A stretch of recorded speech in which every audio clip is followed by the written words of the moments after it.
આ ખેડૂત આંદોલનનો અંત ક્યારે આવશે? તો બધાય એક જ વસ્તુની રાહ છે અને એ છે વરસાદ.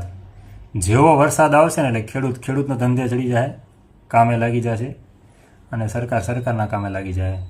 એટલે સરકાર અત્યારે બેઠી છે ખાલી એક જ વાટે, વરસાદ. બીજો માઇનસ પોઈન્ટ આમાં જો જોવા જઈએ ને ખેડૂત આંદોલનમાં, તો એ છે કે સારા લીડરનો અભાવ. કોઈ સારું નેતૃત્વ કરી શકે ને એવો કોઈ વ્યક્તિ અત્યારે સામે દેખાતો નથી. હકાભા બિચારા પોતાનું કામ કહેવાય ને કે પોતાનો ડાયરાનું કામ છે કે જે કે પોતાનું સંગીતનું કામકાજ છોડીને પોતાનું શાખ આખી દાવ પર લગાડીને ખેડૂત આંદોલનને સપોર્ટ કરવા ગયા, તો એને તે ભેળવી નાખ્યા બિચારાને. તો આનો કોઈ નિકાલ કરી શકે એવો કોઈ વ્યક્તિ હોવો જોઈએ ને, લીડર સારો હોવો જોઈએ. લીડર વગર તમારી વાત કોણ કરશે ત્યાં, અથવા માનશે કોણ?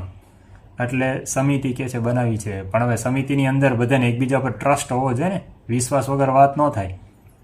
તો કૂતરું તાણે ગામ ભણી અને શિયાળ તાણે સીમ ભણી, આ એની જેવો બધી વાત થઈને ઊભી રહેશે.